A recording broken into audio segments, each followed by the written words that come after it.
México. Y buenas tardes a los de España y a todos los demás barriendo el horario del día. Estamos por, vamos a decir, tener hoy nuestra sesión del estudio de la doctrina secreta, tomo 3 de Antropogénesis. Aún no terminamos en la estancia 10, todavía estamos ahí porque es una estancia muy, como ya lo hemos dicho en otras ocasiones, bastante amplia. Una de las cosas que quiero recordarle a todos es que la próxima sesión, el 28 de septiembre, que sería la última de este mes, vamos a dedicarle como un monográfico al tema de las mónadas, si se acuerdan. Sí. Para que estemos, o sea, vamos a usar la doctrina secreta, pero vamos a trabajar el tema de las mónadas. Voy a hacer una especie de un espacio, vamos a abrirlo para tratar este tema, sobre todo por los retos que demanda el trabajo, las preguntas que hay, etcétera. Yo he recibido material, y no solo de Clarisa, sino de algunos y de otros que yo he encontrado, para elaborar una presentación. Pero a mí sí me gustaría, para esa sesión, que ustedes buscaran por su cuenta y se prestara que en un momento dado, cuando abrimos los micrófonos, empezáramos a tratar de aclarar la situación. Es obvio que quizá no lleguemos a dilucidar toda la temática, porque es compleja. Sabemos que Blavatsky insiste en que no se puede dar todo, no se revela todo, que hay muchos velos en muchos momentos, pero puede servirnos para poder tener un poco más claro el tema de la evolución de las mónadas, que ese es el tema que nos compete para el lunes 28. Yo incluso haré algunos diagramas para facilitarle la comprensión del tema. Clarisa me dio una referencia que me pareció muy interesante desde la página 206 del primer tomo, de la 205 a la 236 del primer tomo de la doctrina secreta, usando me parece que si no me equivoco, la edición de Kier, creo. Sí, sí. Vale. Correcto. Entonces, me gustaría que le dieran una leidita, si es que no quieren... Perdona, no. Las páginas son las del CD. Ah, del CD. O sea, las digitales son de la 205 a la 236. Eso es. Pero con gusto yo esta semana, si no mañana, hago una comparación con mis obras de Kier, ahorita que esté en España, y les puedo dar a ustedes más información sobre el tema. Para que no haya vamos a decirlo así, tengan la referencia completa de ver los que tienen la edición de Kier. Isaac, ¿puedo extraer las páginas de la versión digital y enviárselas a todos? Ay, perfecto. Yo esperaba tu voz, Nuria. Vale. Entonces, la va a mandar Nuria, va a ser más fácil. Y me gustaría que por lo menos le dieran una leída, marcaran lo que les parece complejo o no lo queden claro, porque vamos a basarnos mucho ahí, porque tiene mucho material, además de hablar de las rondas y los globos y todo ese tema, pero céntrense en el tema de las mónadas, para que de alguna manera podamos, si no resolver la problemática, que yo pienso que eso no se va a resolver de golpe, sí acercarnos un poco más a ese significado interesante de la evolución de tanto, porque hay polémica, ¿no? Unos dicen que sí, otros dicen que no. Yo digo que nomás es Buddhi lo que está evolucionando, pero otros, o sea, vamos a tratar de ubicarnos todos un poco más. Vale. Esa sería la primera. Bien, empezamos con nuestra invocación.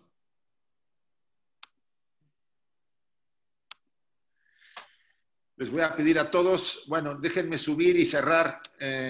Ahora sí que ejerceré mi poder y y voy a cerrar los micrófonos a todos y no les dejaré que lo puedan abrir. Ese es el poder. Vale. Bien. Repitamos todos cada uno, después de que vaya yo mencionando las frases, que vayamos leyendo. Oh tú, sol dorado de esplendor más excelente, ilumina nuestros corazones y llena nuestras mentes, así que nosotros, reconociendo nuestra unidad con la divinidad, que es el corazón del universo, pueda ver el camino ante nuestros pies y llevarlo a esos distantes objetivos de perfección, estimulado por tu propia luz radiante.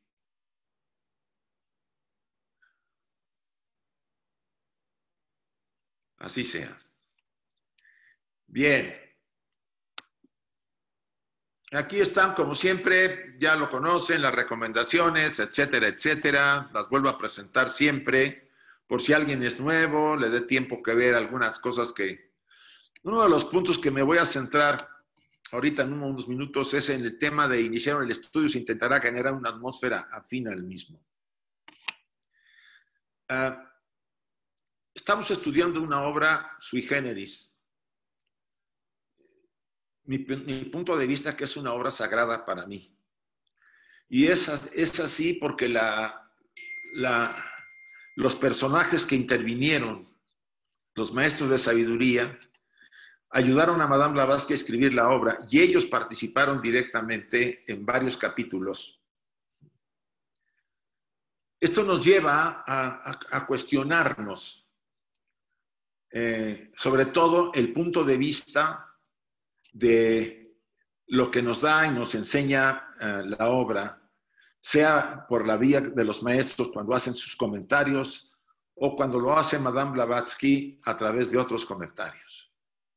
Es posible, sobre todo por la visión materialista de esta época, que está inmiscuida en muchísimos niveles y la propia educación que se ha tratado de relativizar para no asumir ninguna cuestiones filosóficas ni religiosas, sino se le quiere volver totalmente escéptica en ese sentido, que para muchos algunas de las declaraciones de Madame Blavatsky les pueda parecer que no encaja con lo que piensa en su marco de referencia.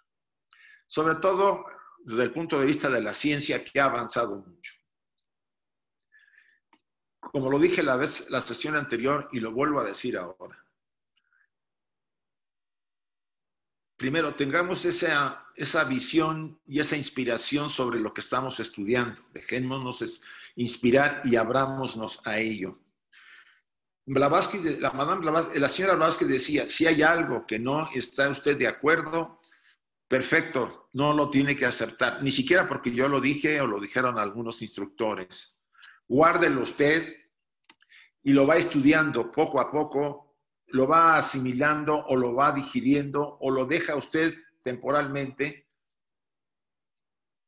pero por supuesto yo no voy a dejar que entremos en polémica, sobre todo cuando es una polémica porque no estamos de acuerdo en el sentido general de lo que dice Madame Blavatsky y rompe esta atmósfera que queremos conseguir durante el estudio. Respetable a la libertad de pensamiento y de preguntas y de comentarios que ayuden a quizá entenderlo más. Pero es obvio que va a haber diferencias, sobre todo porque la ciencia materialista, y así la recalco, materialista, que incluso Madame Blavatsky ya la criticaba el señor Darwin desde el siglo pasado, va a haber conceptos que no están enganchados. Y es más, la misma ciencia es relativa porque a pesar de su técnica de investigación, va cambiando constantemente cuando nuevos elementos intervienen y cambian las hipótesis que se tenían antiguamente. Decidí hacer esta aclaración al iniciar para dejar despejada la idea. Si hay algo que no les parezca muy claro o algún comentario de Blavatsky que les pueda parecer muy fuerte, déjenlo por ahí. No lo rechacen, analícenlo. Fíjense que los budistas lo hacen igual. En una de las obras que yo estoy estudiando sobre karma, dice el monje que escribió el libro, dice, habrá conceptos que le parezcan a usted muy, muy especiales. Bueno, déjelos y después los investiga. No tiene usted por qué aceptarlos. Entonces, con esa libertad, a mí me gustaría que iniciáramos este estudio. Una libertad y respeto a esta obra, que es una obra muy especial y que contiene mucha inspiración y probablemente cambie mucho las ideas dentro de algunos años o siglos, cuando la ciencia se dé cuenta de que, pues, que lo material es una parte de todo lo que hay atrás del velo de la materia en este universo. Bien, solamente me quise detener un poco en ese concepto, que es el primero, y seguimos adelante. La información para todos los interesados que deseen obtener materiales, pedir vídeos, etcétera. Aunque ya, como lo dijo Nuria, esperemos colgar casi todos los vídeos en YouTube de la sección española para evitar que ahora le mando a fulano, sutano y mengano, y verdaderamente es mucho trabajo. Está abajo la dirección, ya la han de conocer, actividades virtuales ste@gmail.com, para los que no la saben, para que ahí puedan solicitar lo que necesitan. Bueno, todavía están acá las contraseñas para este mes. Ya Nuria me pasará pronto las contraseñas para los siguientes meses, porque ya he hecho las claves para los 3 meses faltantes, o sea, octubre, noviembre y lo que podamos ver en diciembre. Eso se los vamos a mandar. Va a aparecer en la página de información de la sección española para que lo puedan consultar. Y esta es una información que quiero darles a todos. Actualmente se está estudiando el tomo 3 de Antropogénesis.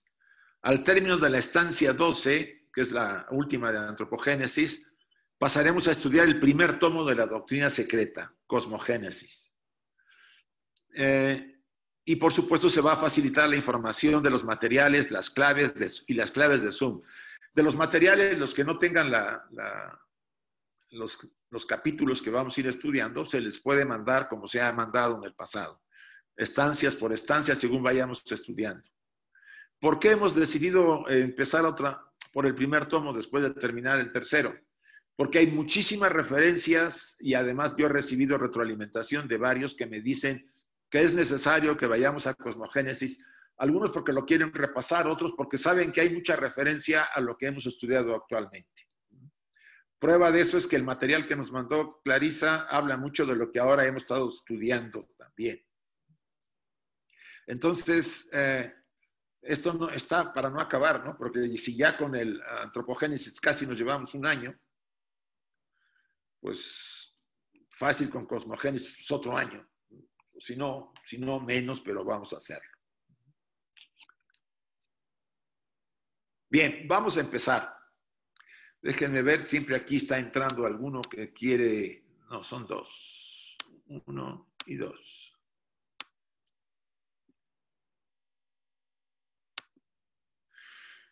La tercera raza fue en un principio de modo preeminente, aquí estoy empezando con la última que dejamos la vez pasada, la sombra brillante de los dioses. Estamos hablando de la tercera raza Lemur, a quienes la tradición destierra sobre la tierra después de la alegórica guerra en los cielos. Y aquí la señora Blavatsky habla de alegórica guerra, que sabemos más bien que ese destierro no es tal como se considera la palabra, sino más bien es el momento en que las jerarquías, los manasaputras que tienen la mente, descienden en parte por la ley kármica que les sugiere al principio, aunque podían negarse como ocurrió, encarnar o influir en las mentes de los amente que estaban en la tierra a mediados de la tercera raza lemur, que estaban incipientes todavía en su desarrollo, pero que ya requerían la mente para completar el puente entre los principios. Esta fue aún más alegórica en la tierra, y este pasaje a mí me parece muy interesante. Pues la guerra entre el espíritu y la materia, esta guerra durará hasta que el hombre interno y divino adapte su yo externo terrestre a su propia naturaleza espiritual. ¿Qué significa eso? Que hasta que la parte superior no se imponga y adapte, discipline, y pueden usar palabras más fuertes, someta, etcétera, al ego personal, seguirá la guerra constante dentro de nosotros, entre nuestros congéneres y simbólicamente en el cielo, porque como es arriba es abajo. Este es el reto que todo estudiante debería asumir y aceptar, que a medida que vaya cediendo la personalidad del espacio a su yo divino, a su yo superior, a su parte divina, esa guerra va a ir disminuyendo, esa lucha interior va a ir perdiendo fuerza, hasta que llegue a un estado de equilibrio, de armonía y de paz interior, que la mayor parte de nosotros no hemos paladeado casi nunca en nuestras vidas. Si vamos a fondo, encontraremos que esa será quizá la causa de por qué estamos aquí. El sentido de nuestra vida, el aprendizaje para que esas fieras que vienen abajo en el párrafo y tenebrosas pasiones de ese yo estarán en lucha constante con su maestro, el hombre divino. Hasta que esas fieras no sean reducidas, disciplinadas, armonizadas, la lucha seguirá. Y la gente se quejará porque le pasa lo que le pasa, porque está luchando ¿contra qué? Contra los designios del destino de su propia vida. Cuando empezamos a darnos cuenta que la vida no es culpable de nada, que no es algo que nos quiera hacer daño, sino al contrario, nos quiere ayudar a aprender ciertas cosas, a veces de una forma dolorosa, porque nosotros necesitamos verlo así, porque el karma nos está pidiendo redimirnos, empezaremos a asumir, a pesar de ese sufrimiento en muchos momentos, de que todo lo que ocurre es para nuestro bien, para que este ego personal ceda ese poder, ahora sí como yo digo, el poder de control que tiene, se rinda verdaderamente y no nomás de dientes hacia afuera, sino se rinda totalmente y asuma su papel en esta evolución, en este mundo y en esta humanidad, para contribuir realmente a ayudar a otros. Pero mientras nosotros no nos estemos en equilibrio, poco podemos hacer sino algo muy limitado hacia los demás. Aquí viene un mito interesante que quizá nos pueda hacer reflexionar los que conocen el mito. Dice, en la mitología griega, lo saca Blavatsky en estos párrafos. Dice, Urano trató de poner un impedimento, pero vean, para entender lo que quiere decir los mitos griegos respecto a lo que estamos estudiando. Urano trató de poner un impedimento a este desarrollo de la evolución natural, destruyendo a todos sus hijos tan pronto nacían. Urano, que personifica, fíjense, los poderes creadores del caos, y en el caos el espacio o la deidad no manifestada, tiene pues que pagar el castigo, pues estos poderes son los que hacen que los pitris, los padres, desarrollen de sí mismos hombres primordiales. Del mismo modo que más adelante estos hombres desarrollarán a su vez su progenie, sin ningún sentido ni deseo de procrear.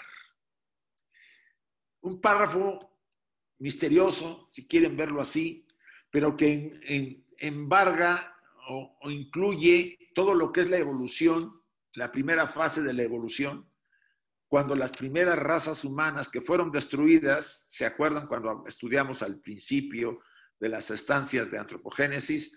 Que la tierra quería tener vida, progenie. Y de los sobrantes de la ronda anterior, crea formas, ¿no? Formas monstruosas, malignas, porque la tierra estaba envuelta en un mar inmenso.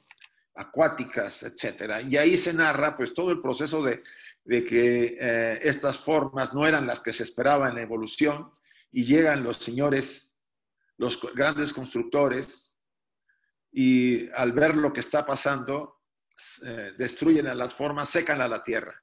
Aquí envuelve parte de este mito, envuelve esa primera destrucción, y después seguirá, dice, la obra de la generación suspendida por un momento pasa a manos ahora de Cronos. ¿Recuerden? El tiempo. El cual se une a Rea, la tierra, y la materia en general en el esoterismo, produciendo así titanes celestes y terrestres. Todo esto es simbólico y se relaciona con los misterios de la evolución.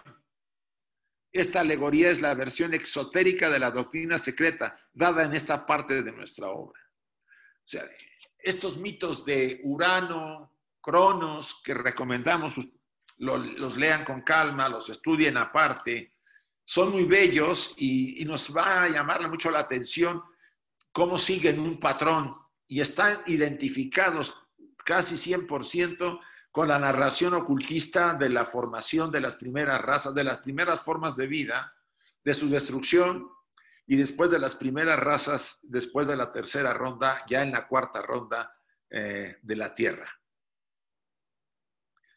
Pues en Cronos vemos la misma historia repetida de nuevo. Así Urano destruyó a sus hijos con Gea, que el mundo de la manifestación era un aditio o gran océano cósmico, confiándolos al seno de la Tierra, Titaea. Así también Cronos, o sea, Uranos y Cronos hacen lo mismo. En ese segundo periodo de la creación destruyó a sus hijos con Rea, devorándolos. Esta es una alusión, y fíjense acá, a los esfuerzos infructuosos de la tierra o la naturaleza para crear por sí sola hombres realmente humanos, que es lo que pasó con la destrucción de las primeras formas, entre comillas, humanas, que eran formas hechas con los sobrantes de la tercera ronda. El tiempo devora su propia obra inútil. Luego viene Zeus, Júpiter, que destrona a su vez a su padre. Por supuesto, él destruye a Cronos, ¿sí? O sea, a Cronos y a los titanes que lo apoyaban. Aunque Zeus también era un titán, ¿no? Acuérdense que son progenie de los titanes que estaban en la Tierra. O sea, todo este mito, no podemos ir en detalle porque nos tardaríamos, pero me gustaría que ustedes lo analizaran o lo estudiaran por su cuenta y podríamos después comentarlo más. Habla de lo que estamos estudiando desde la primera estancia, ¿sí? Sobre todo de las primeras estancias, de la primera, la segunda y la tercera, cuando todavía la Tierra no estaba en condiciones de dar vida a los seres humanos, todavía se encontraba incandescente, las capas de la Tierra se estaban endureciendo, etcétera, etcétera, etcétera. Pero la Tierra reclamaba que le dieran vida, que le dieran seres que ya la habitaran. Y pues le decía el Sol, las jerarquías, que aún no estaba preparada, que no estaban, todavía faltaba que madurara más la cosa, que se endureciera más, etcétera, etcétera.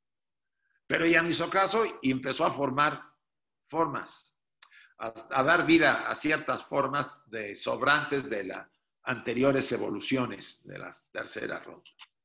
Entonces llegan las jerarquías creadoras, las constructoras, ven lo que hizo la Tierra, no les agrada, porque no son las formas que se tienen planeadas para esta evolución, y las destruyen y secan a la Tierra.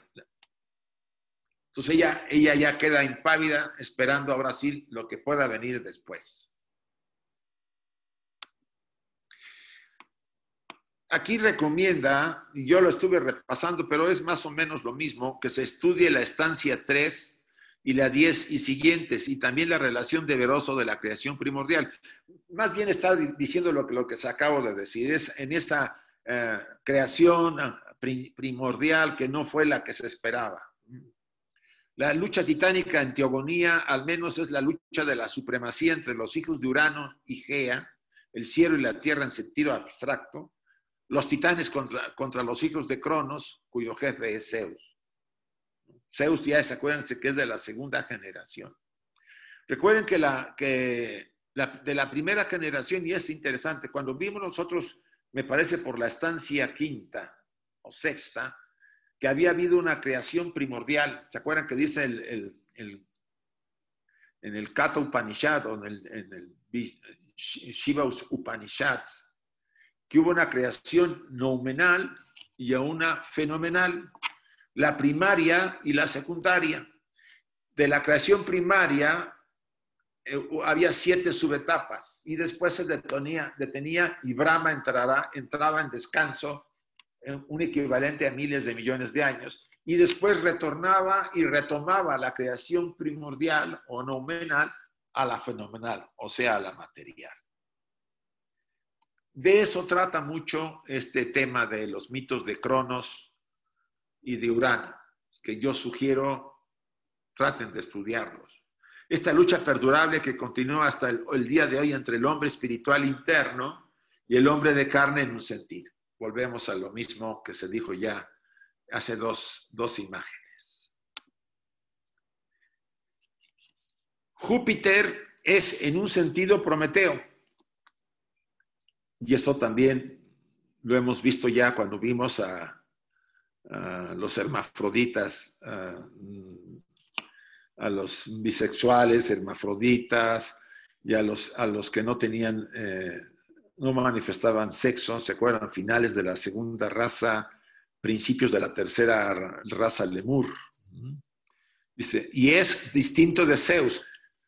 De alguna manera, Júpiter es Prometeo.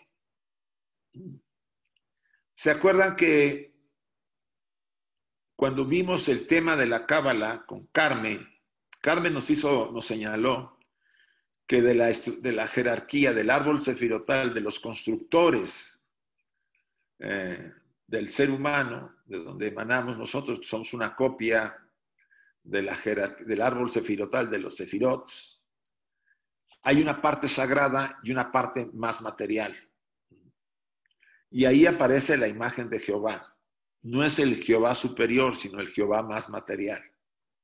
Y aquí la distinción la hace la tradición griega del mito, separando al Júpiter, que es el titán que nos dio la mente.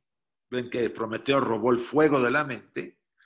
Y a Zeus, el demiurgo, ¿sí? El padre de los dioses, es el hijo irrespetuoso en Hesiodo. Hermes le llama el hombre celeste en el Pimander y hasta en la Biblia se le ve también bajo el nombre de Adán. ¿Se acuerdan que de alguna manera Jehová era Adán y que ahí venía toda la explicación de que Adán y Eva, estamos hablando de los andróginos y que Caín y Abel pues no eran hijos de Adán, sino el primer hijo de Adán fue, si ustedes lo recuerdan, fue Enoch o Enosh, ¿no? Pero eso ya lo hemos dejado, no quiero volver a repetirlo. Quizá si subimos todos los vídeos que tenemos hasta ahora a YouTube, los que no lo hayan estado antes puedan darle un repaso a eso. Pero aquí estamos dilucidando en los mitos de Grecia cómo se adaptaron a la enseñanza oculta y por eso Madame Blavatsky los menciona. Vuelvo a repetir, Júpiter es el titán en un sentido, Prometeo, y es distinto de Zeus, el padre de los dioses. Él es el hijo irrespetuoso en Hesiodo, se refiere a Prometeo. Es irrespetuoso, ¿por qué? Porque toma el fuego y nos los da a los hombres, que es la mente. Él reta realmente al demiurgo, a Zeus. Zeus es la jerarquía que dice, mira, cuidado con los humanos que ya comieron de un árbol, los sefirots, ¿no? No vaya a ser que coman el otro y sean como nosotros. Entonces, por alguna razón hay una separación entre una forma de Júpiter y la forma, vamos a decir, más materializada que significaría Zeus, como viene aquí mencionado, ¿sí? Y abajo dice, y hasta que en la Biblia se le ve también bajo el nombre de Adán y más adelante por transmutación bajo el de Ham. Sin embargo, estas son todas personificaciones de los hijos de la sabiduría. Si ustedes se acuerdan, Blavatsky hablaba de velos para de alguna forma hacer un esfuerzo y en comprender todas estas correlaciones. Esto lo habríamos que separar nuevamente para entender estos pasajes de los mitos de Cronos, de Urano y lo que aquí se está mencionando. Que hay, por un lado, Júpiter y por un lado Zeus. ¿Cómo está eso? Si son lo mismo, sí y no. Uno es la parte más elevada y el otro es la parte más material, que fue el que construyó las formas materiales del ser humano y que está relacionada con el Jehová también, que era andrógino y que después fue hermafrodita y que generó las formas posteriores, creadores. Por eso dice al final, hijos de la sabiduría, aunque sea de diferentes niveles de desarrollo. Lo mismo que el Señor Dios, abajo viene otra vez la aclaración que la puse, o Jehová es Caín esotéricamente, así como también la serpiente tentadora, la parte masculina, la Eva andrógina, antes de su caída, la parte femenina de Adán Cadmón, el lado izquierdo Ovina, el lado derecho, Joshma en la primera tríada sepirotal. Puede ser que sea todo esto muy elaborado, puede ser que a algunos les cueste trabajo entenderlo, pero está repitiendo aquí Madame Blavatsky con el mito griego y en parte con la enseñanza cabalística, lo que nosotros vimos en la estancia número, me parece que fue a las 5 o a las 6, de los andróginos, los bisexuales, los hermafroditas, los nacidos por huevo, etcétera, etcétera, etcétera.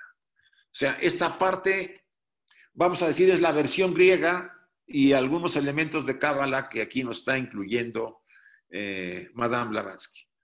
Si consideran, podemos abrirlo para algunos comentarios o algunas preguntas, si es que las hay, y tratar de, vamos a decir, de responder, e invito a todos a que lo podamos hacer de alguna forma en conjunto. Déjenme abrir voy a quitar, permitir.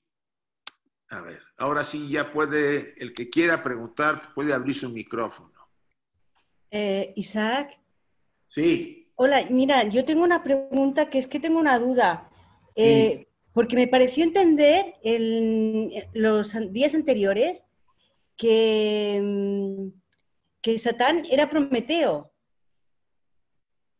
Sí, mira, era una jerarquía, ¿no? Acuérdate que todas las jerarquías que intervinieron para darnos la mente fueron 4. ¿Eh? No son todas iguales, ni todas tienen el nivel de desarrollo igual, eso es muy marcado. Satán o Luzbel, el lucero de la mañana, etcétera, etcétera. Tiene que ver mucho con esa jerarquía, los manasaputras que nos dan la mente.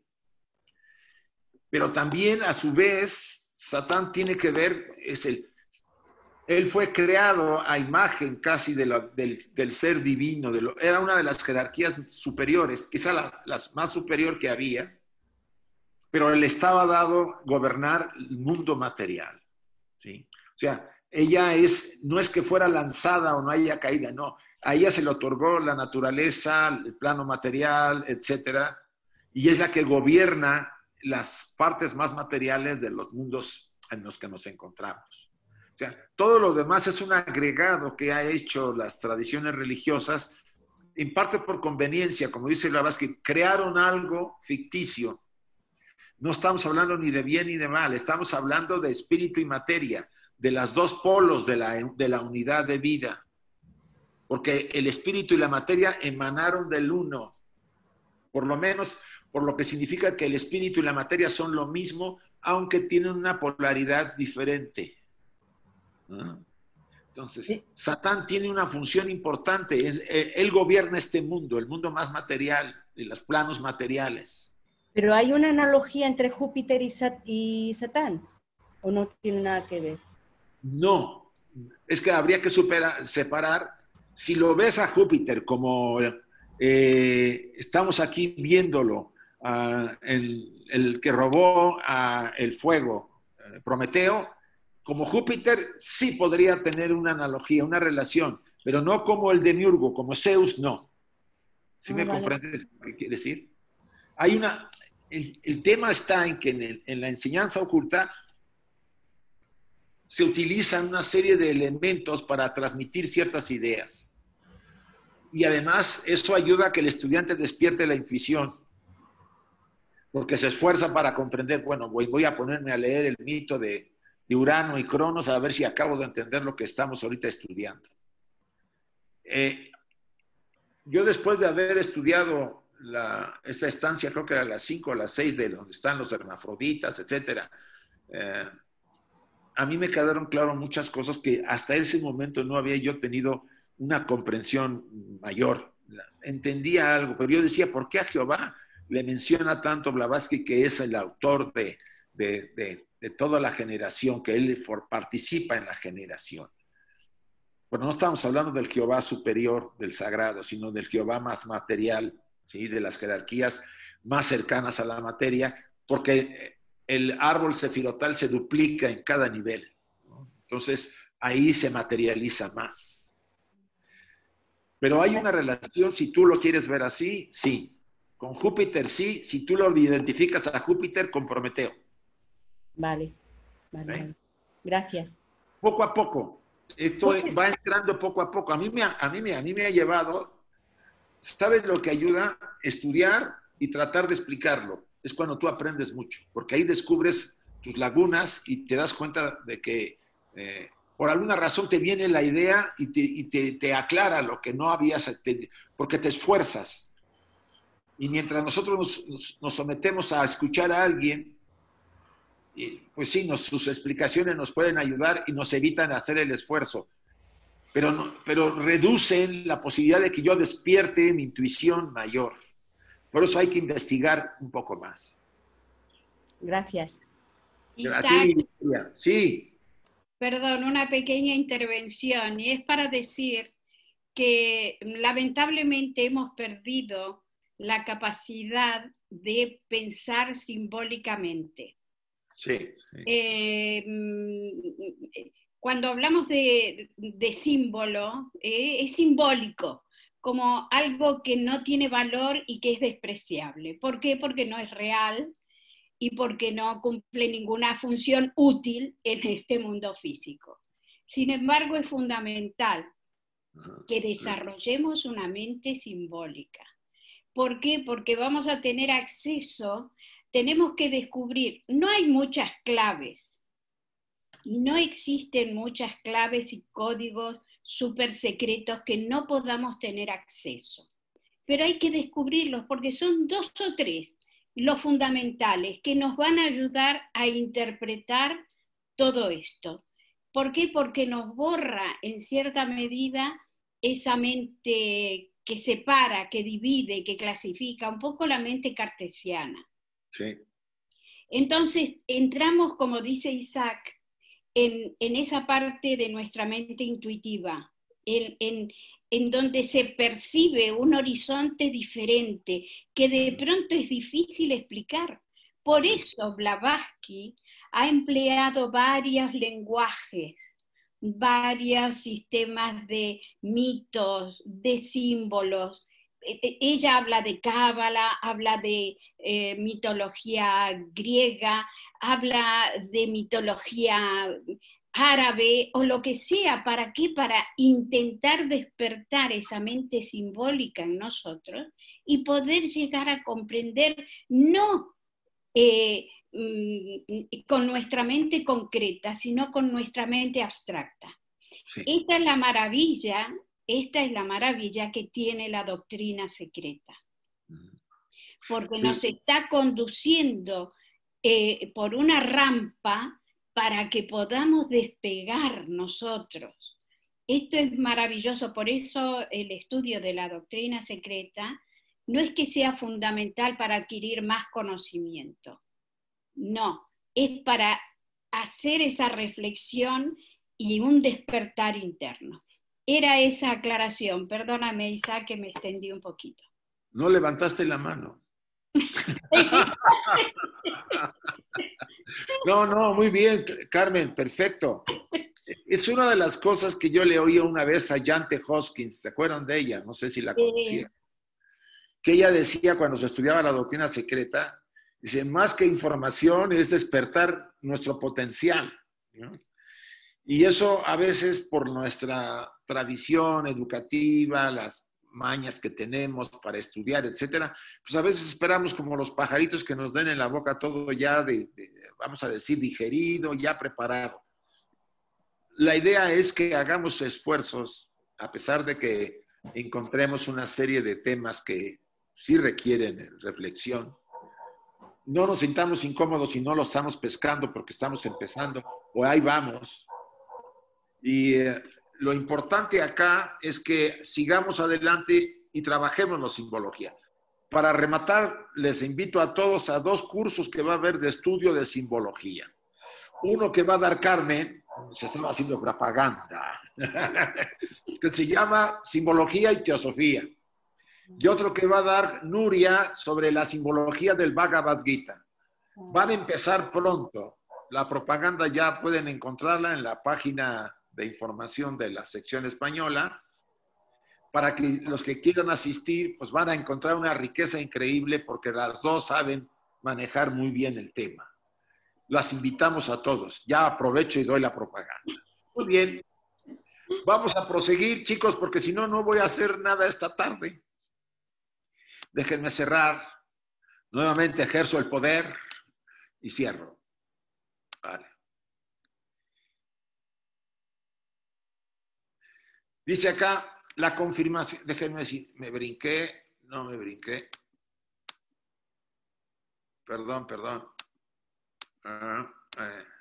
La confirmación necesaria de que Júpiter pertenece al ciclo Atlante, puramente humano, caso de que Urano y Cronos que le precedieron se crean insuficientes para leerse en Hesiodo, que nos dice que los inmortales hicieron la raza de la edad de oro y de plata, primera y segunda razas. Júpiter hizo la generación de bronce, una mezcla de 2 elementos, la de los héroes y la de la edad de hierro. O sea, la tercera raza y la cuarta raza. Estábamos hablando porque Júpiter como Prometeo nos dieron la mente. Por eso hizo a esa raza. Realmente la raza se convirtió en seres humanos gracias a Prometeo o a la jerarquía de los Manasaputras que nos hicieron, vamos a decir, no el favor, porque eso no sé, yo no diría la palabra favor. Nos hicieron algo increíble, nos permitieron convertirnos en lo que somos verdaderamente, en divinidades, en llegar a evolucionar al grado de liberarnos de la cárcel de carne. A ellos les debemos eso. Deberíamos agradecerles siempre a esa jerarquía que nos dio la mente, pero como dice Blavatsky, han sido poco o mal consideradas, incluso rebajadas y acusadas de ser demonios, etcétera, por las iglesias tradicionales. Lamentable, pero es así. Entonces, ya viene un nuevo comentario. La tercera y cuarta, tercera raza, Atlante, Lemur, y cuarta, la Atlante, crecieron en orgullo. Ellos dijeron de sí mismos, somos los reyes, somos los dioses. Ahí ya empezó la materia a generar problemas, ¿sí? La mente de la personalidad, la influida por la parte inferior de los deseos, las pasiones, kama, empezó a subyugar a la mente que debería ser el medio para realizarnos. Tomaron esposas de hermosa apariencia, esposas procedentes de los sin mente, los de cabeza estrecha. Engendraron monstruos, demonios perversos, machos y hembras, y también Cado, con mentes limitadas, o sea, seres con mentes poco desarrollo. Construyeron ellos templos para el cuerpo humano, rendían culto al varón y a la hembra, entonces el tercer ojo cesó de funcionar. Finales de la tercera raza Lemur, principios de la raza Atlante, de la cuarta. Recuerden que antes el ojo de la tercera raza Lemur estaba abierto. Los otros ojos estaban en ciernes, no se habían desarrollado. Se empiezan a desarrollar los otros 2 ojos a principios de la raza Atlante y se cierra el de la frente, como aquí lo comenta este pasaje. Es muy interesante que las primeras razas, la raza Lemur y la raza Atlante, influidas por la parte animal fuertemente, como dice Blavatsky, quizá el fallo fue que no estaba tan desarrollado todavía el traje para que no fuera tan influida la mente concreta por el traje, por la parte animal, por Kama, por las pasiones, ¿no? Por la parte material. Entonces se empezaron a apagarse, dice, se empezaron a reducir la luz de la parte espiritual y empezaron a considerar que la materia era la esencia, la verdad. Tales fueron los primeros hombres físicos verdaderos y cuya primera cualidad característica fue el orgullo.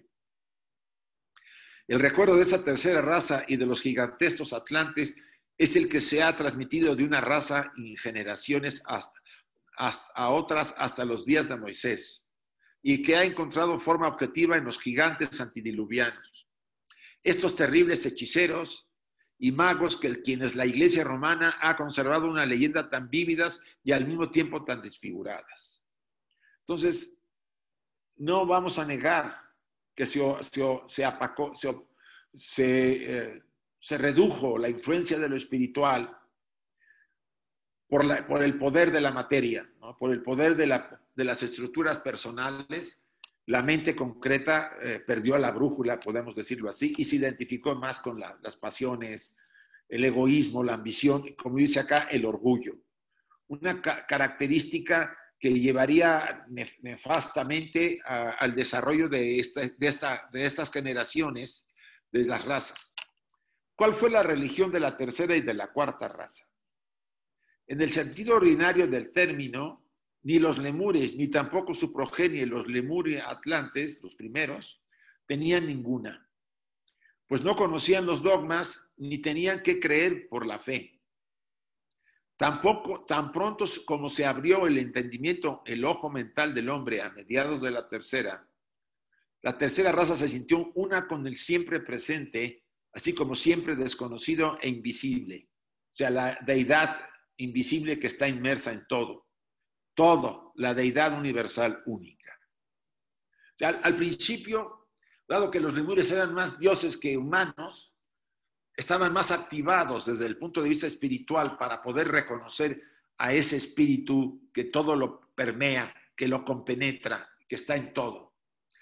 Y aunque no tuvieron una religión particular, ellos se sintieron atraídos por esa fuerza que existía en todo y en ellos.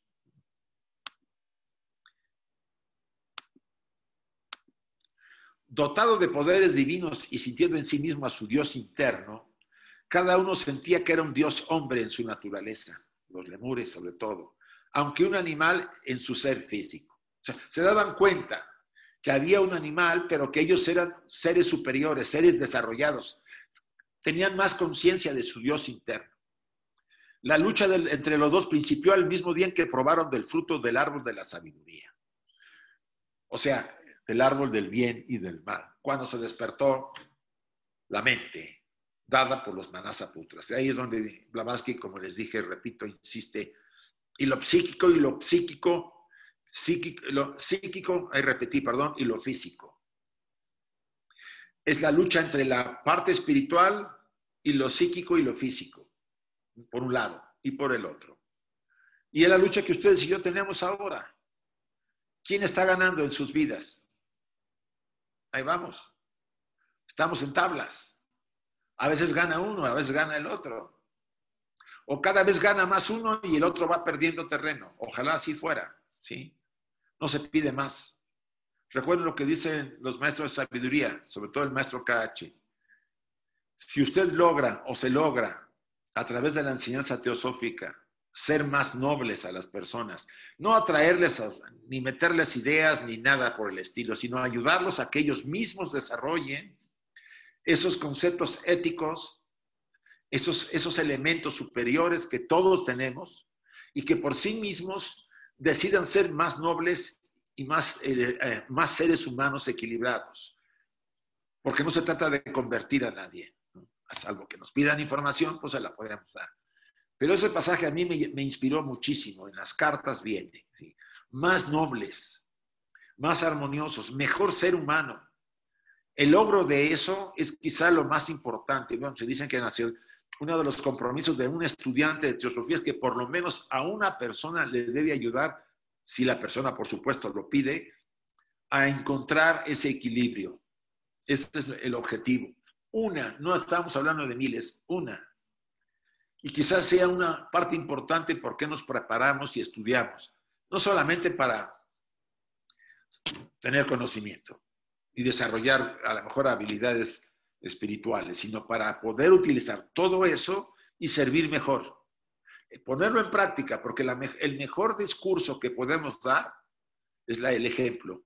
Más que dar, a mí me ha tocado dar discursos, a Clarisa, a Carmen, a todos nos ha tocado dar discursos, porque es parte de. Pero el verdadero, lo que más influye es el ejemplo. El vivir esos principios, el ser coherente con nosotros mismos hasta donde podamos. Y si cometemos un error, pues levantarnos, reparar el error y seguir adelante. Los que denominaron los principios inferiores, obteniendo la subyugación del cuerpo, se unieron a los que dominaron, los principios inferiores de esa cantidad de seres, obteniendo la subyugación del cuerpo, se unieron a los hijos de la luz. O sea, hubo una parte de esa humanidad que lograron subyugar a los principios inferiores y se elevaron. Los que cayeron víctimas de sus naturalezas inferiores se convirtieron en esclavos de la materia, como lo hemos estado diciendo. De hijos de la luz y de la sabiduría, que eran al principio, concluyeron por ser hijos de las tinieblas. Cayeron en la batalla de la vida mortal con la vida inmortal. Y todos los que cayeron así fueron la semilla de las futuras generaciones de los atlantes. Por eso tenemos, como viene en otros pasajes, la problemática de que ya en las primeras subrazas atlantes ya había problemas de la luz y la oscuridad, más inclinados a la oscuridad que a la luz. Y aquí hago una referencia de la 636. Dice, el hombre se emplea aquí en el sentido y como sinónimo de hechiceros. Las razas atlantes fueron muchas y su evolución duró millones de años. Todos no eran malos, por supuesto, pero se hicieron tales hacia el final de su ciclo. Y ahorita dice una profecía Blavatsky, como nosotros, la quinta raza, lo estamos haciendo a toda prisa.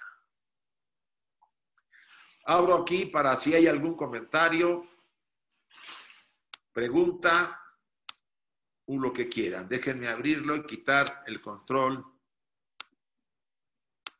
Ya pueden abrir el que desea hacer algún comentario, pregunta, etcétera. Yo creo que sí vamos, José Antonio, hacia la destrucción, ¿no? Creo que vamos hacia la destrucción. Porque tal como está el mundo últimamente, de esta pandemia, que parece que es artificial, por los últimos vídeos que he visto de biólogos, o sea, la han provocado los más ricos del mundo para poner en jaque todas las economías mundiales. Hay un plan demoníaco ahora mismo en marcha. Entonces, ¿se está cumpliendo la profecía de Blavatsky? Bueno, yo diría que siempre, porque estamos estudiando y nos estamos preparando, porque confiamos en revertir todo lo que estamos viendo. Yo sigo teniendo confianza que el ser humano, a pesar de todo, vamos a salir adelante, a pesar de todo.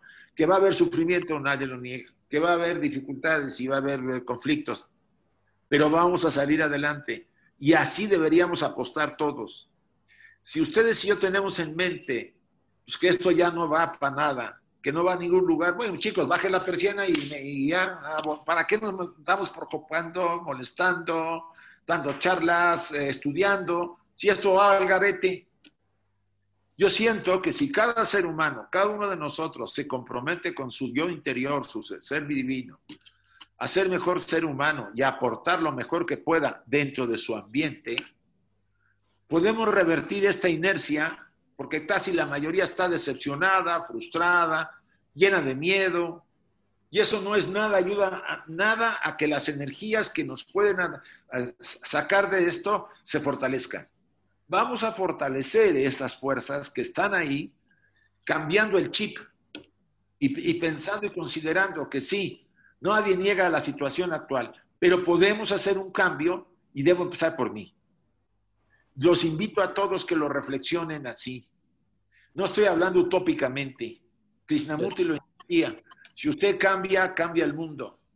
Sí, José Álvarez. Eso mismo iba a decir. Krishnamurti le preguntaron una vez que para qué iba a trabajar y luchar, puesto que él no podía cambiar el mundo. Y le dijo, si usted cambia, usted cambiará el mundo. Sí, José. Yo también confío en esas palabras de él, porque sé que sí puede llegarse a esa...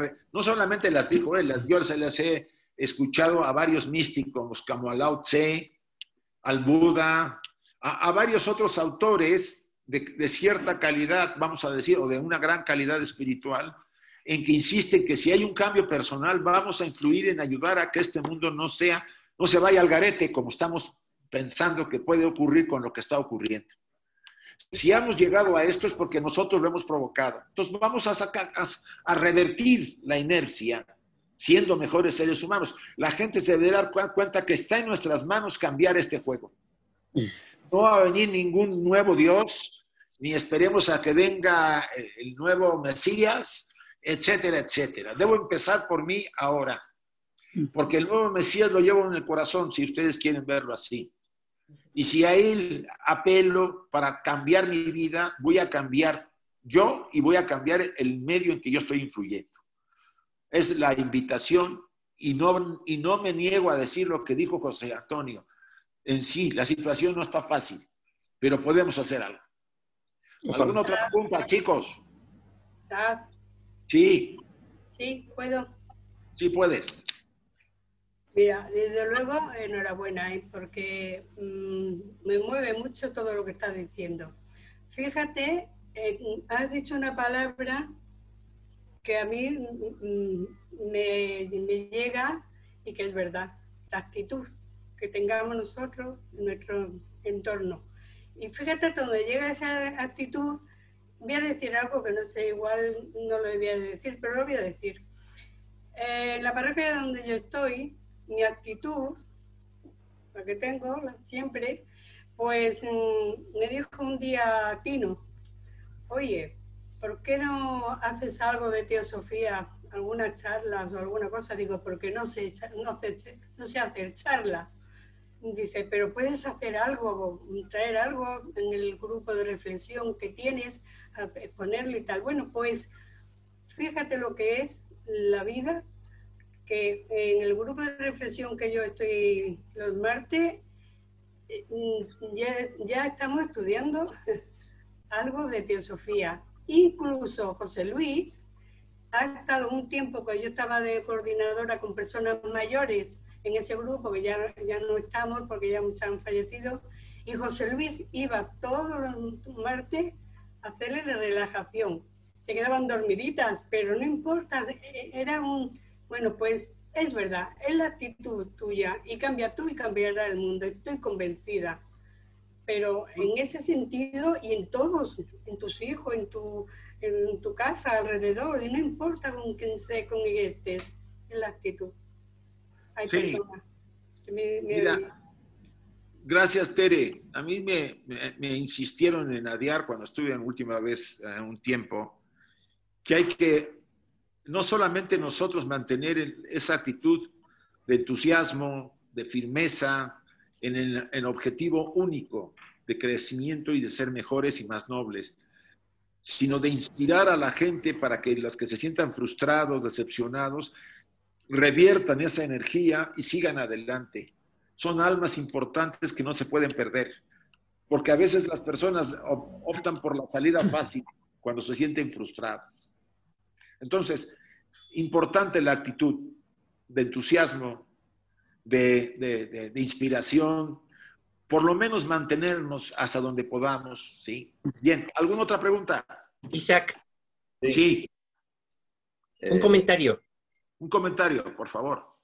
Mira, el propósito de nuestro estudio para muchos puede ser, desde luego, tomar conciencia o despertar a la conciencia de nuestra propia naturaleza espiritual.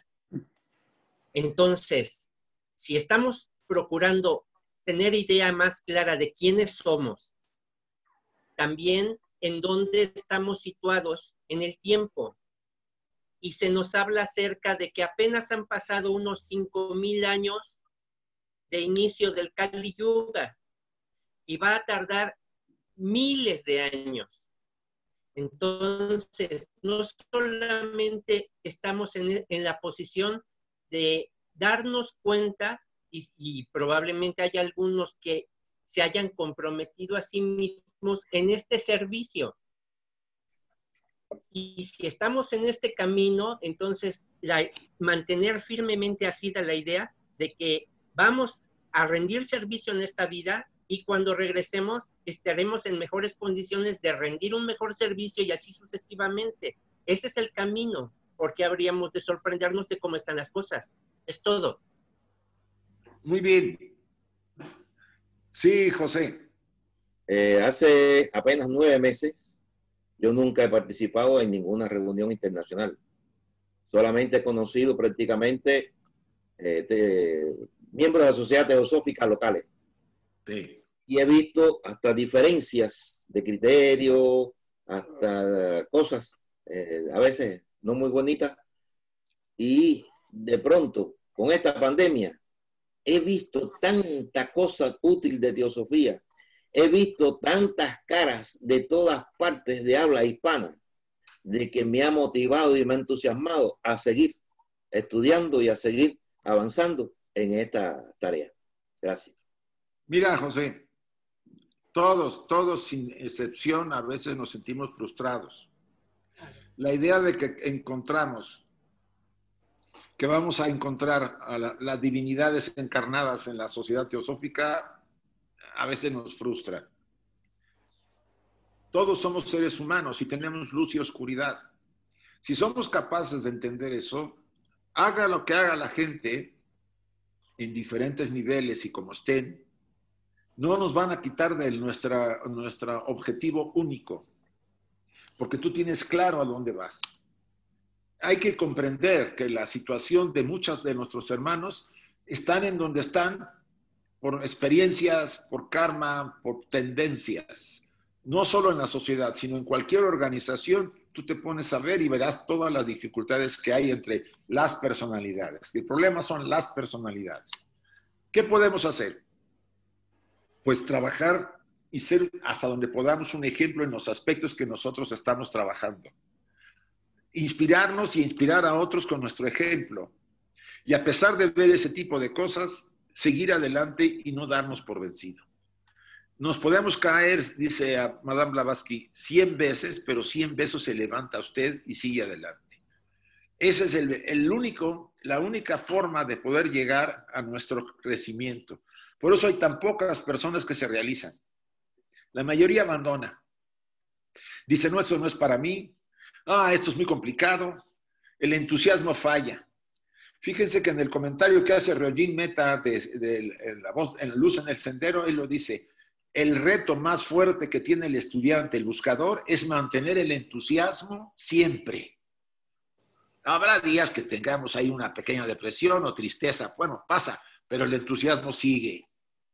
Eso no es fácil. Y no es fácil porque estamos a veces viviendo muy distraídos en una sociedad como la que estamos. Pero bien, no me voy a escapar por ahí. Quisiera entonces retomar otra vez para ir terminando este material. Gracias. Déjenme volver a cerrar y ejercer mi poder. Ya, vale. Bien.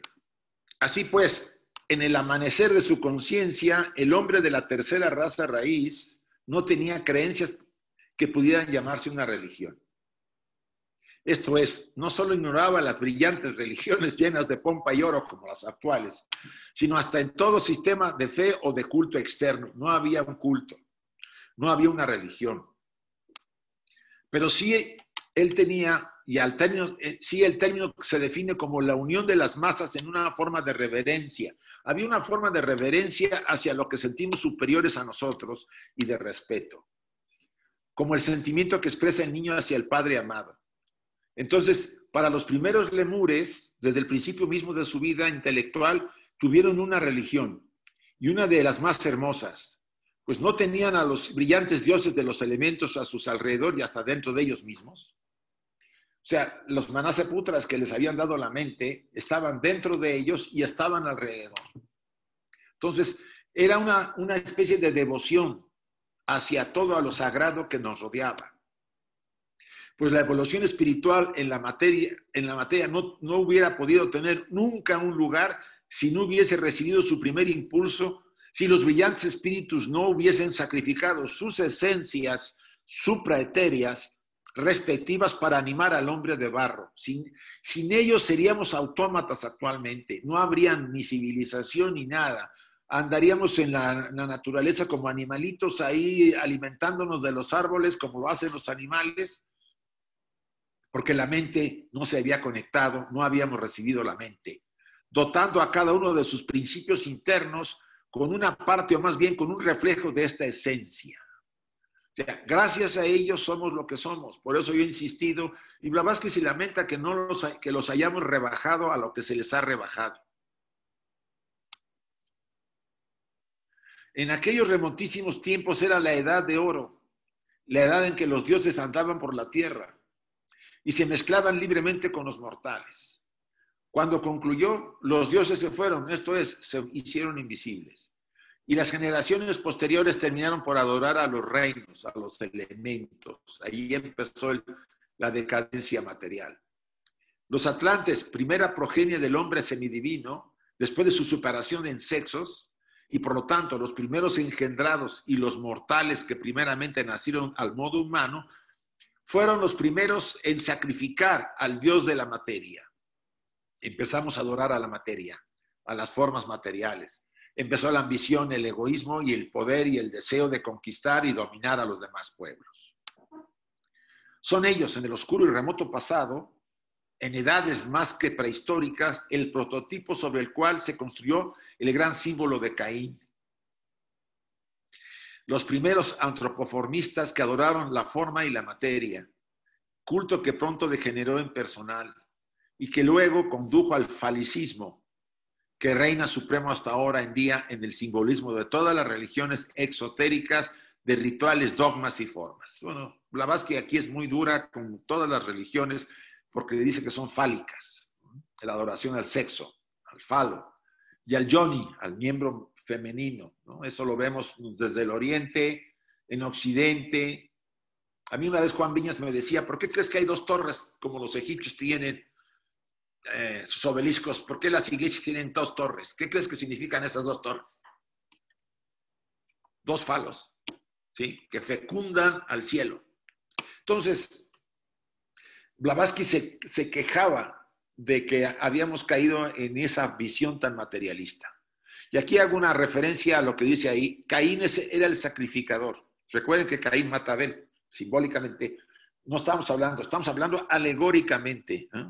Dice, Caín era el sacrificador, como se muestra en el capítulo 4 del Génesis, del fruto de la tierra, siendo él el primer cultivador, mientras que Abel llevó los primeros nacidos de su ganado al Señor. ¿Quién era Caín y quién era Abel? Caín y Abel eran dos grupos de seres humanos. Caín era masculino y Abel era femenino. No eran hermanos.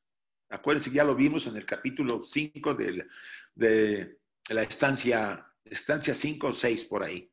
Caín es el símbolo de la primera humanidad masculina y Abel de la femenina, siendo Adán y Eva los dos tipos de la tercera raza. El asesinato es el derramamiento de sangre. ¿Qué pasa cuando un hombre tiene relaciones sexuales con una mujer? No se produce sangre. Esa es la sangre de la que está hablando aquí el pasaje. Pero no quitando la vida. Por eso dice, no se quita la vida. Más bien, al tener una relación con una mujer, la primera relación produce sangre. Por lo menos así se dice. Y sí creo que así es. Bueno, ya ahorita voy a abrirlo. Adán y Eva se convirtieron en materia o proporcionaron el terreno, o sea, a Caín y Abel. Este último como suelo portador de vida, femenino, el primero como agricultor, el masculino, de este terreno o campo. De este modo fue como los primeros atlantes, nacidos en el continente Lemur, se separaron de sus primeras tribus en buenos y en malos. en los que adoraban al espíritu invisible de la naturaleza, cuyo rayo siente el hombre dentro de sí mismo, o panteístas, y los que rendían culto fanático a los espíritus de la tierra, los poderes antropomórficos, cósmicos y tenebrosos con quienes se aliaron. Por eso los atlantes fueron destruidos, porque se aliaron a los poderes, vamos a decir, tenebrosos, y casi logran conquistar o triunfar en la guerra que tuvieron con los hijos de la luz. Esto lo narrará en las estancias que vamos a ver, me parece que en la 11. Los lemures gravitaron hacia el polo norte, o el cielo de sus progenitores, o el continente hiperbóreo. Los atlantes hacia el polo sur. Recuerden que los progenitores de los lemures fueron ¿quiénes? La segunda raza raíz, ¿sí? Que habitaron Hiperbórea, en el polo, lo que antes fue el polo. Lo que es el polo ahora, antes fue una tierra llena de vergeles, o sea, porque los polos se habían movido, ¿no? ¿Se acuerdan que eso habla Blavatsky? El abismo, los atlantes hacia el polo sur, el abismo cósmico y terrestremente considerado, de donde soplan las pasiones ardientes convertidas en huracanes por los elementos cósmicos que en él moran. Esto es interesante que hagamos estas diferencias entre el polo norte y el polo sur. Ahora, por eso entiendo por qué a veces se debe orientar las camas hacia las que están en el hemisferio norte hacia el polo norte. Y los que están en el hemisferio sur hacia el polo sur, para que los flujos de energía no generen conflicto. Pero bueno, no me quiero salir del tema. Déjenme una más, a ver. Los dos polos eran denominados por los antiguos dragones y serpientes, provenientes aquí de los dragones y serpientes buenos y malos, y también de los nombres dados a los hijos de Dios, hijos del espíritu y de la materia, los magos buenos y los magos malos. Este es el origen de la naturaleza doble y triple del hombre. La leyenda de los ángeles caídos, en su significado esotérico, contiene la clave de las múltiples contradicciones del carácter humano. Señala ella el secreto de la conciencia de sí en el hombre. Es el eje en el que gira todo el ciclo de vida, la historia de su evolución y desarrollo. Imagínense la importancia de esta leyenda. Vamos a abrir aquí para los últimos comentarios. Ay, perdón. Déjenme abrir.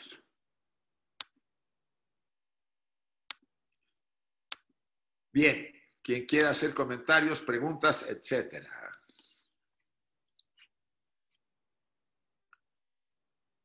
Ay, qué bien, guardan silencio, me alegro. ¿Alguna pregunta de lo que hemos dicho? Quizá esta última parte, después de los mitos de Grecia y la Cábala, que muy bien clarificó Carmen con lo de la simbología, ya sea más asimilable lo que hemos hablado, ¿no? La problemática de la caída de los ángeles, que no es caída, sino es influencia para darnos la mente, pero había jerarquías muy materiales que no querían que tuviéramos la mente, que es desde la lucha, y hay las jerarquías superiores que eran muy sutiles, nos daban la mente, que era parte del proyecto, del plan para que el hombre fuera un ser humano completo. Y esa lucha la llevamos internamente, entre lo material y lo espiritual. Eso es lo que deberíamos sacar en parte como conclusión de lo que hemos estado estudiando. ¿Cómo está nuestra lucha interior? ¿Quién va ganando? Así, hablándolo así. Pues a veces gana uno y a veces gana el otro. No, está bien. Pero si somos más conscientes y somos más interesados en crecer y desarrollarnos, deberíamos ser más cuidadosos, vigilar más, conocernos más y tratar de disciplinar a la estructura. Recuerden lo que dijo al principio Blavatsky. Hasta que no domine el hombre espiritual al hombre material, no terminará jamás esta lucha. Ustedes saben entonces, ¿qué es un maestro de sabiduría? Alguien que ha triunfado sobre el hombre animal. Y esa es la diferencia de las personas que se han desarrollado, iluminado, realizado, que han logrado dominar a ese hombre animal, que es muy difícil, nadie lo niega, ¿sí? porque hemos fabricado un hombre, una personalidad muy poderosa por muchísimas encarnaciones, pero la función importante de estar aquí en este plano, en este proceso y pasar toda la vida es saber llegar a dominar, disciplinar, someter y rendir. Rendir es una palabra muy importante. Debe rendirse la personalidad al ser divino. Bien, comentarios, alguna cosa que quieran tocar. Chicos, qué callados están. Mira, me sorprende. La sección de salud estuvo increíble y ahorita todos callados. Isaac. Sí, Miguel. Mira, estaba yo recordando un reportaje que leí hace algún tiempo respecto a los mamuts que están congelados y que estaban, dice el que redacta, dice que estaban alimentándose plácidamente y de un momento a otro les cayó bajo metros de nieve. Respecto a lo que decías del cambio en la posición de los polos. Miguel, te retiras. No sé si tú no estás muy bien porque sigue mal. Tú tampoco. Va y viene. No se entendió nada. ¿No me oyes? ¿No me oíste nada? No. Ya, en este momento, ¿me escuchas? Ahora sí. Bien, lo que comentaba es que hace tiempo leí un reportaje en el que hablaba acerca de los mamuts que están congelados estuvieron durante miles de años congelados bajo metros de nieve, que estaban pastando sin ningún problema y de repente les cayó el cambio climático y quedaron sepultados en esta condición bajo muchos metros de nieve y que apenas estaban descubriendo en décadas recientes respecto al cambio en la posición de los polos que estabas comentando. Sí, Madame Blavatsky habla que dice que cuando las vidas que tiene la Tierra le molestan, hace un movimiento para quitárselas de encima, los animales o lo que fuere. Eso lo dicen las primeras estancias de antropogénesis, lo mencionó. Entonces, ella menciona que ha habido varias rotaciones de los polos. Incluso ahora se habla de que los polos se han ido inclinando lentamente. Yo he leído algunos artículos de que hay un movimiento magnético y que los polos se están moviendo un poco. Pero bueno, si la Tierra quiere deshacerse de la mitad de la población, no, nada más tiene que moverse un poquito, no necesita más. Porque con ese movimiento invaden las aguas la Tierra y se acabó la vida de la mayoría, que es lo que pudo haber pasado. Eso ha pasado y son diría Madame Blavatsky, diría los pequeños pralayas temporales, a veces de grupos o de poblaciones o de países. ¿Sí? Y bueno, gracias, Miguel. Isaac, aquí cuando habla de los dos polos, sí. Y dice, denominados por los antiguos dragones y serpientes. En realidad se está refiriendo a la energía, porque cuando se habla de dragón o de serpiente, se está hablando de energías que brotan, en este caso, de la propia tierra. Sí. ¿No? Y después lo relaciona ella, dice, proviniendo de aquí los dragones y serpientes buenos y malos, sí. de los hijos de Dios. Sí, o sea, que ella está relacionando constantemente las fuerzas de la naturaleza en combinación con la fuerza que tenemos los seres humanos. Sí, la jerarquía, sí, te comprendo, Carmen, y esto es muy importante, que lo reflexionemos. Porque antes también me hizo reflexionar José Antonio, cuando él dijo, bueno, es que estas partes oscuras que se están manifestando ahora, en realidad es porque le hemos dado cabida, porque hemos permitido que esto sucediera. está en nosotros el poder. Tenemos un gran poder interno y el poder de transformar y de cambiar. Estamos viendo aquí como dice, y también los nombres dados a los hijos de Dios, hijos del Espíritu y de la materia, los magos buenos y malos. Sí. Estamos viviendo en esa dualidad. ¿Con cuáles nos alistamos? ¿Con qué nos identificamos? ¿O con cuáles nos identificamos? ¿O en qué línea nos colocamos? Sí. Esto depende, dice, este es el origen de la naturaleza doble y triple del hombre. Esta es la fórmula mágica, diría yo, para comprender que no estamos desidentificados de los movimientos energéticos que cubren la Tierra. Estamos coparticipando. Sí. Por eso nosotros podemos influir. Cambiar. Podemos transformar estas energías oscuras, o como le queramos llamar, en positivo y luz. Por eso el esfuerzo, y cuando lleguemos al número crítico, a la masa crítica, por ahora somos pequeñas luces que se van encendiendo. Pero va a llegar un momento que la masa crítica va a ser la que domine. ¿Pero cuál masa crítica? Esperemos que la que estamos tratando de introducir y de mantener. Exacto. La teosofía. Entonces, como decía Obama, ¿no? We can, ¿no? Nosotros podemos. Y esta es la fuerza interior y este es el poder, entre comillas, que tenemos los seres humanos, hijos de aquellos elevadas jerarquías. Sí. Está en nosotros ese poder. Sí, totalmente. Por eso, cuando ustedes y yo cedemos a la frustración, a la tristeza, estamos cediendo a las jerarquías oscuras, a las fuerzas de la materia, para decepcionarnos y no seguir adelante.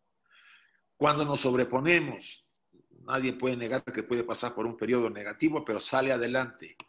Y salimos y seguimos adelante, estamos a favor de las jerarquías de luz que están en nosotros y están alrededor. Y eso para mí es una de las cosas que estamos sacando del estudio que estamos haciendo como una parte práctica de nuestra vida. Tratar, a pesar de todas las dificultades que podamos tener, y cada quien tiene un abanico en condiciones en las que se encuentra, de mantener ese espíritu de seguir adelante, de no claudicar y de ser fuerte sobre todo en los principios que profesa, hasta donde se pueda. Esa es la invitación para este final del estudio del día de hoy, sobre todo porque ya faltan 5 minutos para la 1 aquí, que sería para las 8 en ustedes. ¿Puedo decir una cosita muy corta y muy breve? Sí, Clarisa, por favor. En relación con lo que habéis estado comentando tú y Carmen y todos, que no debemos perderlo de vista, que lo debemos de tener muy en cuenta.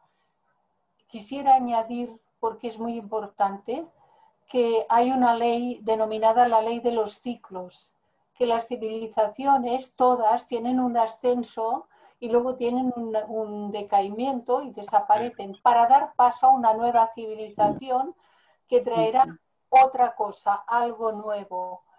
Y esto debemos de tenerlo presente para no ver lo que vaya a ocurrir, lo que está ocurriendo y lo que vaya a ocurrir, no verlo como algo malo, sino como los procesos que las leyes, la propia naturaleza, tienen que ir haciendo para dar paso a los nuevos estados de conciencia, tanto individuales como grupales, porque hemos de encontrar el lugar donde eso se pueda expresar. Y, de hecho, nosotros siempre tenemos la entera libertad de decidir a qué lado estamos trabajando. Al lado de la luz, bien, adelante. Y aunque se hundan los mundos, no nos movamos de ahí. Sí. Fíjate que yo siempre, totalmente de acuerdo, Clarisa, decía, Mabel Collins dice en la primera parte de Luz en el Sendero, aunque le cueste la vida, es duro, ¿no?, mantenerse firme, pero eso lo dice ella. O usted sigue o le cuesta la vida cuando ya empezó. ¿Sí? Antes puede tomar usted sus decisiones sin ningún problema porque usted no ha entrado, pero cuando usted entra no hay vuelta para atrás. ¿Sí? Entonces, es importante que tengamos esa claridad sobre el proceso que estamos haciendo. Chicos, muchas gracias a todos. Solamente quisiera anunciar... tardes.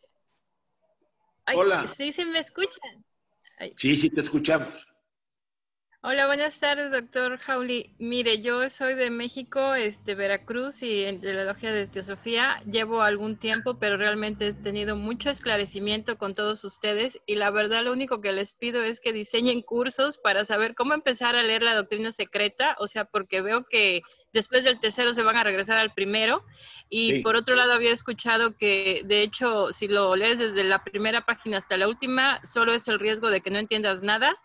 Y por lo que estoy viendo sí es cierto. Entonces ahora sí que les pediría de súper favor hicieran un como diseño de un curso por dónde empezar y ir poco a poco, obviamente, en lo que la persona va leyendo la doctrina, que obviamente se lleva tiempo, pero sí como un diseño de por dónde y en orden, por decir qué orden llevar para los que realmente estamos, pues si no totalmente empezando, pero que sí nos está costando trabajo encontrarle el hilo a esta enseñanza que es maravillosa.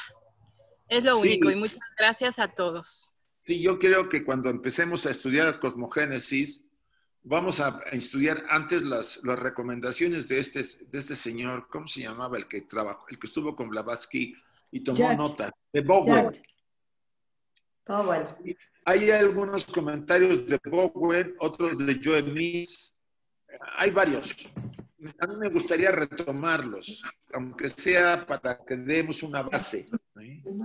Y nos vamos a detener en el proemio, porque es básico el proemio. Ya me estoy acortando de Martín. Es muy importante, muy importante. Mucho. Pues vamos a ver el proemio con calma. Mucho. Y sí, eso es lo que dice. Mucho, muy importante. Mucho. Y si no lleva más de un año, no importa. No pasa nada. No importa. Le recomendamos, le comentamos que vamos a hacer esa elaboración, vamos a decirlo, lo vamos a dar a conocer, etcétera, etcétera, y el material incluso lo podemos enviar si no lo tiene, ¿vale? Muy Gracias. Bien. El premio nos duró en Tarrasa un año entero y yo tengo muchas ganas de volverlo a abordar. Sí. Cuando... Sí, también lo sé, Clarisa, por eso en parte lo hice. Sí, Nuria. Isaac, cuando terminemos la cosmogénesis, porque hay mucha gente que se ha incorporado al estudio a mitad, le podíamos dar una repasadita que no nos vendría nada mal. Antropogénesis. Sí, cuando terminemos... Bueno, puestos ya dentro de, pues ya vamos para allá. Volver a empezar. Eso. Cuando terminemos cosmogénesis, ¿quieres decir? Sí, claro. Sí, Isaac. Bueno, sí, oye, yo me voy encargando el bastón. Me voy encargando el bastón. A ver, aquí de hacer un comentario, chicos. Un comentario para la chica de Veracruz. El comentario es que esto ha sido grabado, lo tiene Nuria, entonces se queda para que se pueda estudiar en las ramas. Pueden ustedes revisar las presentaciones de Isaac, las discusiones que hay, y eso ayuda. Y luego cuando venga una siguiente vuelta en donde se vuelva a estudiar de una u otra manera, pues si ustedes ya avanzaron, o todas las ramas pueden avanzar, porque esa es la enorme ventaja de que todo queda grabado en el astral. Sí, que de favor nos sigan informando todo lo que van ustedes realizando y todo en orden, o sea, todo en orden digo para el estudio, pero que nos sigan informando de favor de todas las conferencias que van ustedes realizando. Muchísimas gracias. Mira, lo que pasa es que nosotros hemos empezado a grabar a raíz de toda esta pandemia que, mira, algo bueno nos ha traído, porque estamos todos en contacto y estudiando juntos y está muy bien. Pero claro, hemos empezado a grabar cuando ya llevábamos más de la mitad hecho, porque antes lo hacíamos presencial en la rama de Bilbao y luego al hacerlo ya, compartirlo, pues ya ha ido. Pero vamos, todo lo que haya se colgará en el canal de YouTube de la Sociedad Teosófica Española. Y allí pueden acceder a todo lo que haya, se colgará. Sí. Los vídeos que se tengan hasta ahora, no sé si alguno faltará, los podemos comparar con Nuria, y los que no tengas te los envío. Yo los tengo guardados todos. Lo que pasa que... vale. O sea, desde que se ha empezado a grabar, hay algunos que no se pueden mandar, pero vamos, o sea, creo que es 1 o 2, pero los demás todos. Bueno, muy bien, chicos, ahora sí, muchas gracias. Prepárense para el próximo lunes. El lunes tenemos evolución de la mónada. Gracias. Muy bien. Gracias.